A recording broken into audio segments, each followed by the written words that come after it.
it in history means making it work. The reason Pamplo Ghana Limited, a local toothpick manufacturing company, wants to make a big difference with a bamboo end product. Hello there, and welcome to the first edition of BizTech, a Ghana web production that delves into all things business and technology. Our reporter Desmond Frimpong had a chit-chat with the founder, Mr. Kenneth Okine, who shared with us his story as well as his business goals. Enjoy.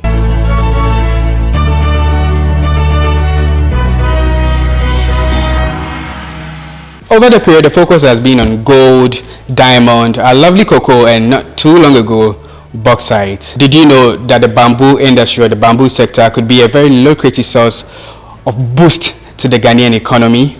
We spend much money to import products made of bamboo such as toothpick, skewers, among other things. Some Ghanaians are also getting crafty with the bamboo, and today we are here to speak to the CEO of Pamplo Ghana, Kenneth Okine.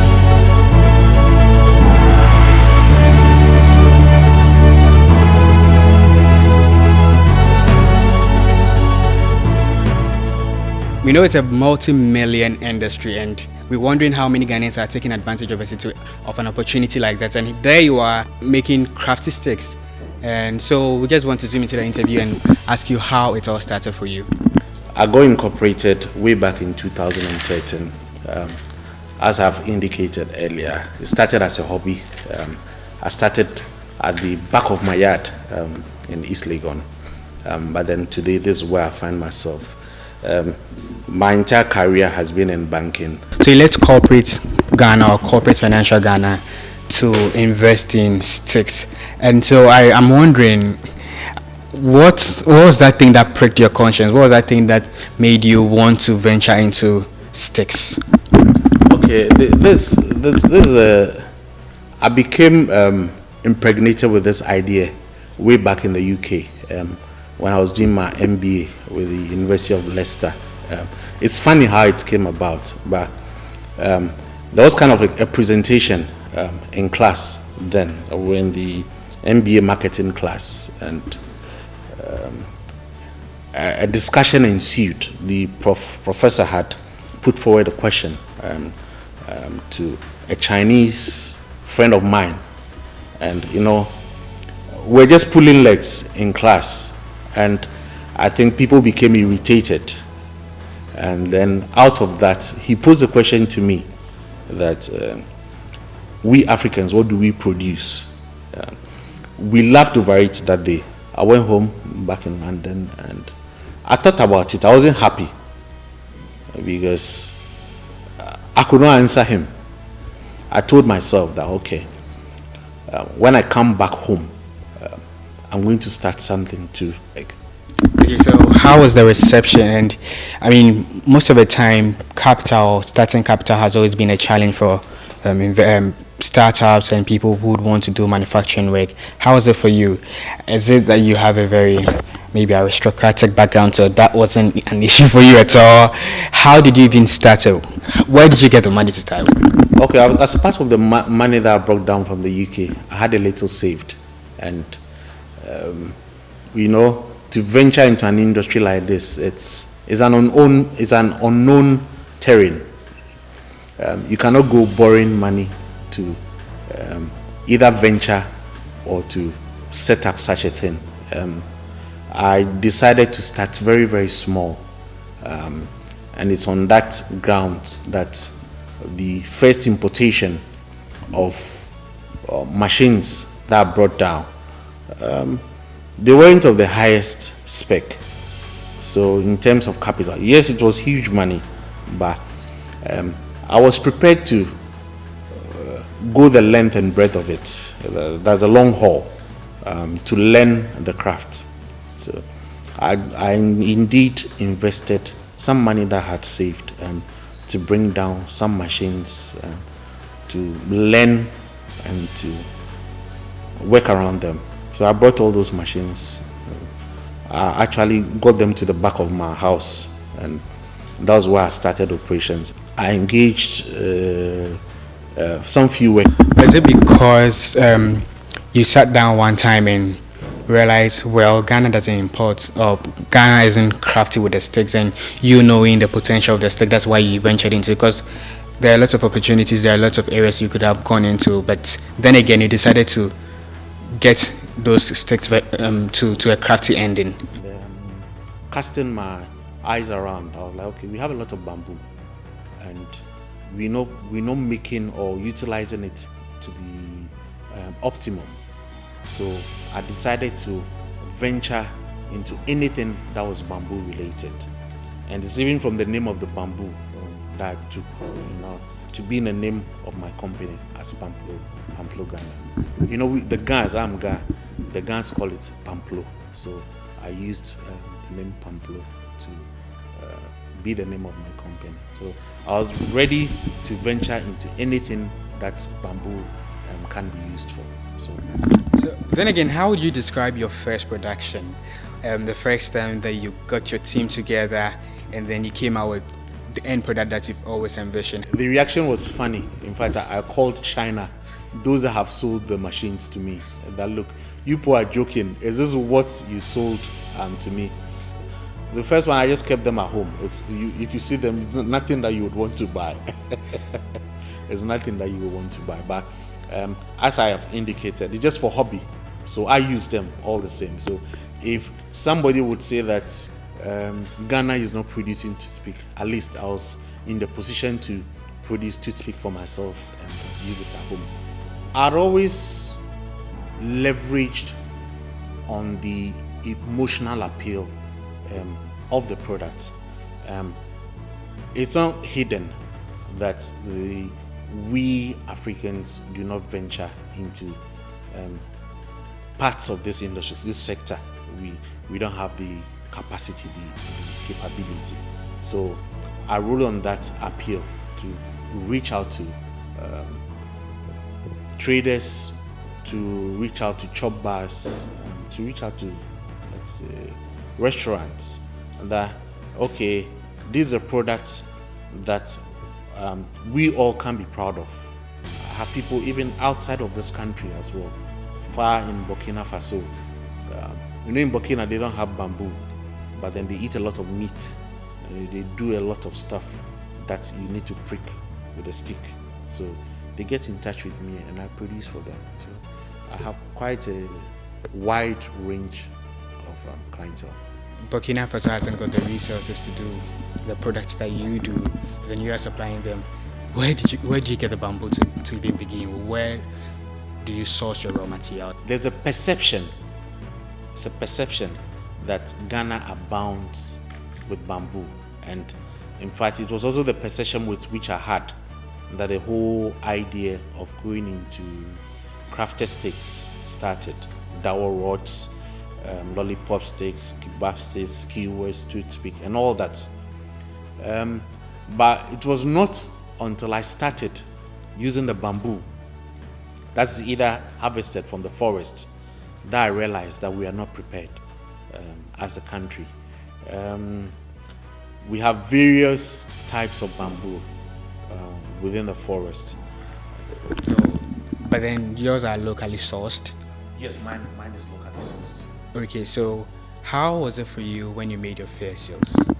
Oh, it's gratifying. It's self-satisfying that at the end of the day you've been able to produce and you've gotten somebody.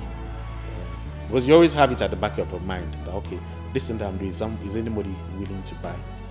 But then people buy it and they're like, oh, okay, then there's that gap, there's that opportunity in the market for you to be able to produce and meet that gap at the end of the day.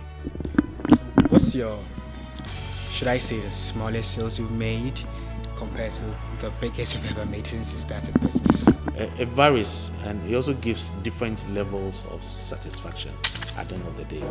But then if you look at it from an all-rounder, I work with, or I do productions for Labadi Beach. They usually buy the gun-shaped skewer from us, and they buy it at a very good price. At least we are able to meet our expenses and make some margins off them. We actually produce this for Labadi Beach. I'll not hesitate at all in mentioning them. They do very good for us to buy from us as well. As I said, it's not only Labadi Beach. I think we also have New Season. You can see they are in different sizes. This one is longer, this one is shorter. They use with cocktails as well. So we are kind of choosy in terms of who we sell for, because the Chinese or the influx of Chinese products onto our markets makes it very difficult for us to compete. Either compete on price, that's one. They've had several centuries of manufacturing experience. There's no way we can start and immediately we'll be able to attain the kind of quality that they have attained. So, compete with us in the area of quality. But I believe there are certain things that if the government does for us, it can propel us, it can leapfrog us from one level to the next level to be able to get us to also come up with the world standard or standardize our products to world demands.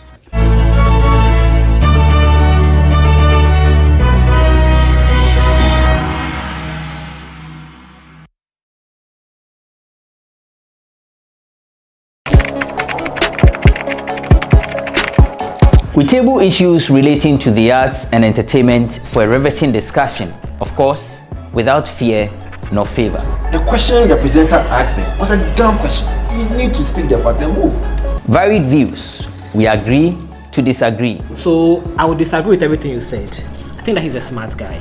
I think what he did. No, but I also said he's a smart guy. Yeah. I guess that I'm waiting for the what next. Yeah, I don't think that we have to wait for what next. It sometimes gets confrontational, but that's the beauty of the game.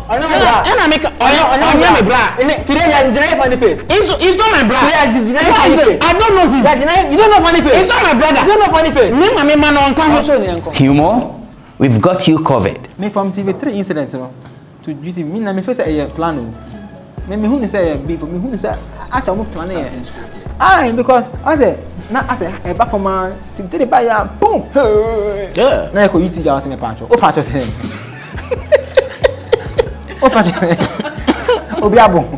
It's a package. We meet, we sit, we dialogue, we learn, we progress. My name is Benefo Boabin Abrantepa, a proud blogger, and this is my forum.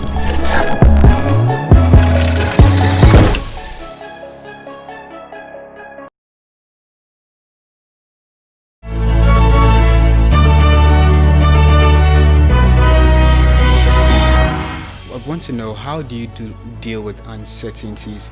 Now we are in the coronavirus era. Lots of businesses are struggling to even be on their feet. So situations like that, how do you maneuver your way around it? It's not been easy. I've tried as much as possible to remodel my strategy just to suit the kind of environment that we find ourselves in. Even with that, you can tell that the whole place is very quiet. Had it not been that, if you come here on the Friday like this, and we're in the fruit season, you have watermelon growing, you have pineapples, you have mango, you have the ladies going around selling, and we'll be working. You come here and the whole place will be full because we have demand. Around this time, we do a lot of sales for skewers, for fruits. But this time of the year, with this virus, you can see the way the place is bare. I had to let go of a number of my workers because I can't still continue keeping them when we are not making sales. I had to just keep one or two to be by me, such that when hopefully the virus goes away, but I don't see it going now. So What is that quality of product, or what's that quality about your product that makes you think it places yours above other competitions? You know, the quality is tied to one, the technology, and the quality is also tied to the raw material. As I said, this different species of bamboo is good for different products. When it comes to kebab sticks, because the African vulgaris, Bambusia vulgaris, is very strong and it grows in heat. It's very, very strong. When you put it on fire, it doesn't burn easily. So those that sell kebabs, they really like it, because when they break it with the meat, they put it on fire, the wood does not burn. I can show you, these are kebab sticks that we produce. It's able to hold the fire, and all. So at the end of the day, when the end product is given, the kebab is given to you, the stick is still fresh, and it's nice, you know, to consume from eat kebab or drink your beer from a fresh stick. So my brother, it's not been easy. I'm hoping that the coronavirus goes away so that we'll be able to come back into business. So world over, various economies are very supportive of the production chain of that it has. In general, how supportive is the Ghanaian economy? You see, my area of work is kind of skewed. It's not everybody that ventures into this. You don't even have the capacity to. And unfortunately, you be in your own country, but then you are drafted in the sense that you have so much influx of foreign goods, and these are companies that have been working for centuries, and they've been able to build that knowledge capacity, and they've been able to refine their products such that the African, such that the Ghanaian has that penchant to buy those foreign goods. But then we are just startups. There are still some machines that we're trying to learn how to maintain and all that. So obviously the kind of quality or end product, yes, some of our products are very good, but obviously we'll not be able to match the standards for some of the products. We expect some kind of what I say, legislative instrument from the government, you know, to be able to inure to our benefit, something that is packaged to support us to be able to grow. You understand me? We're expecting some kind of programs that are supported by the government that will be able to drive research and development, especially programs that will be able to bring academia, programs that will be able to bring industry players, companies like mine, programs that will be able to bring government together, you know, and give us that leverage to be able to push us, to bring us to the fore, such that we'll also be able to gain roots, gain ground. And then the sky will be our limit. Chinese are selling in Ghana. So how can me, a Ghanaian, as well? Because I cannot go to China and go and sell. You've been in the business for quite a long while, and other people are also picking up there, lots of startups. So what's that one advice that you'd give startups? I would say that know where you will go. If it's money that motivates you, then you really, really need to be. It goes beyond money. Because if it's money, I would have stopped by now. It's not about the money. It's at the end of the day, you'll be able to move forward if you have that satisfaction, that will, you know, to be able to see it through at the end of the day. I'm sure money is something that follows after you've gotten your processes, you've gotten everything right. But if you start because it's money, you want the money, my friend, just forget it. So enough of the talking now. Too much talk can be pretty boring sometimes. So let's move straight into the industry. Look at how the whole process starts and how it ends and we get to even use them in our various homes. So come with me and Ken and Ghana Web TV as we take you through the production.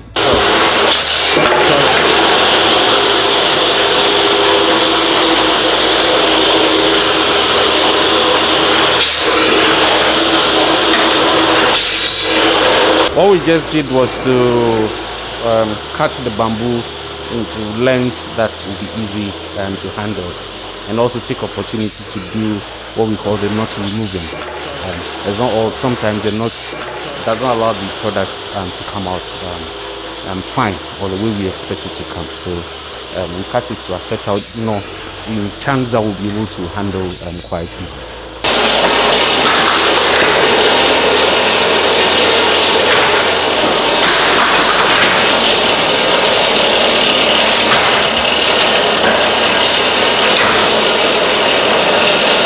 So that's how very easy it is to be able to split the bamboo. I call them fingers. Split them into various fingers. So that's about it for the splitting. I think we have to now go to the other side to be able to. It's all an issue or a challenge of dividing. So when you take one whole bamboo, you have various machines that will support you or that would assist you to be able to break it down, break it down to its barest minimum, such that it becomes suitable to be able to accommodate the kind of product. If you want to do toothpick, if you want to do skewer, if you want to do kebab sticks, if you want to do lollipop sticks, if you want to do dowel rods, each of them and their thickness. So the essence of this exercise is just to assist us to be able to break down the chunk, the bamboo that we brought, break it down to that level. You saw him trying to take out the knots, the inner part of it. Those ones that were sticking out. Even what the machine does. Well. Instead of using, so we have the option of using the cutlass or this machine, that machine as well will be able to. This machine also does a similar job. It is more robust. Very bamboo, especially the African Bambusia vulgaris. Those ones are very, very, very strong. I don't know whether it's because of the heat, but then they come out very, very, and it's not easy at all to handle them. But this machine is able to handle them. Yeah, so this is the dowel rod making machine. And it's the same principle that we use in either we want to do toothpick, either we want to do skewer, or either want to do kebab sticks, and many more of the things that we produce locally. So that's the thickness of a dowel rod. That's 5 mm in thickness. You can see how round it is.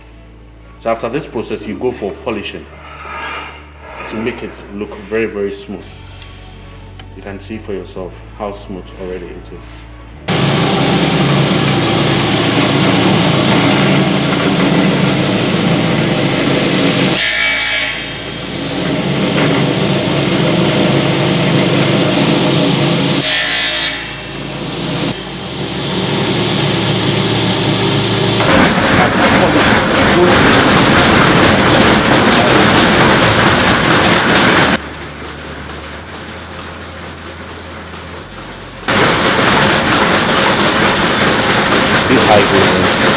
This is how it comes out. So you can tell how smooth and how clean.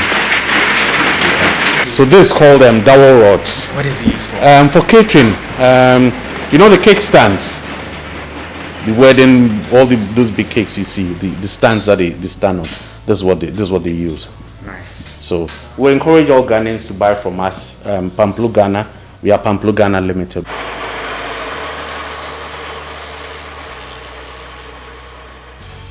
Pamplo Ghana just took us through all the stages that they go through to come out with these amazing products. They've been in existence for some years now, and all they're asking for now is a friendly business environment being created so they could expand production as well as commit some of their products for export purposes. My name is Desmond Frimpong and I'm reporting for GhanaWeb.